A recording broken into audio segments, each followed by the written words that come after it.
Ayan, good morning. Magluluto tayo guys ng isdang tilapia. So, ipipisa ko lang po ito. Ayan, meron po tayo ditong talbos ng pechay. Sinamahan din natin ng okra. At ito po yung ating ricado. Sibuyas, bawang, kamatis, may sili, tanlad at luya. Po natin dito sa ating pinakukulong tubig itong ating mga ricado. Ayan.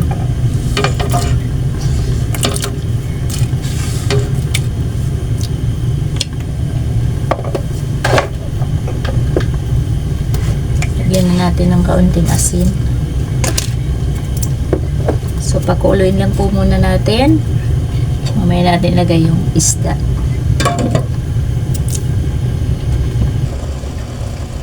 So, kumulo na guys yung ating mga ricado. Ayan. Ang bango. Bango ng tanlad. Pinagsamang tanlad at luya.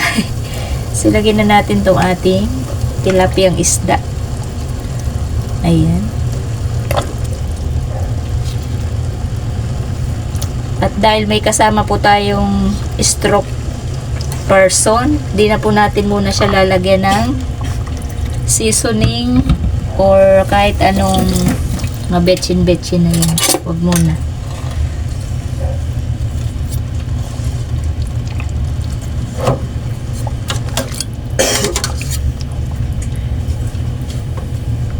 Ayan. Lagay na natin yung sinabayan ko siya guys ng okra. Dahil maganda rin po ito. Ayan. Takpan natin ulit para maluto yung isda at okra. Check na natin guys. Ayan, luto na itong isda. Malambot-lambot na rin po yung okra. Tikman na natin.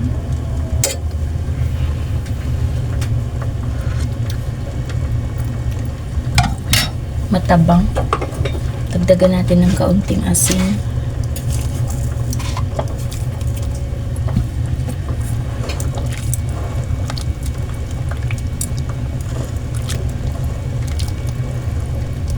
So, ayan, yung iba pong nagagawa nito, ginigisa or piniprito yung isda. So, sa atin po, hindi pwede dahil bawal nga po yung mamantika. Kaya, ganito na lang. Parang nilaga. Bango.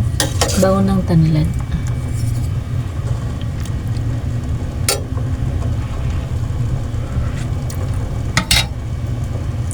Hindi pa. Matabang. So, ilagay na natin tong ating dahon ng pechay.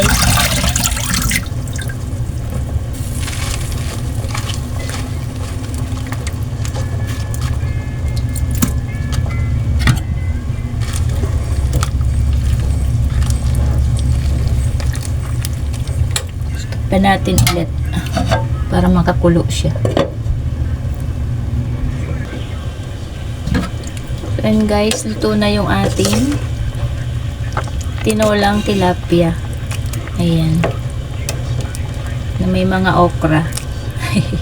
Pisang tilapia. Pwede rin pisa. Kasi yung ano naman parang nilaga lang. So, ayan. Sarap ng sabaw.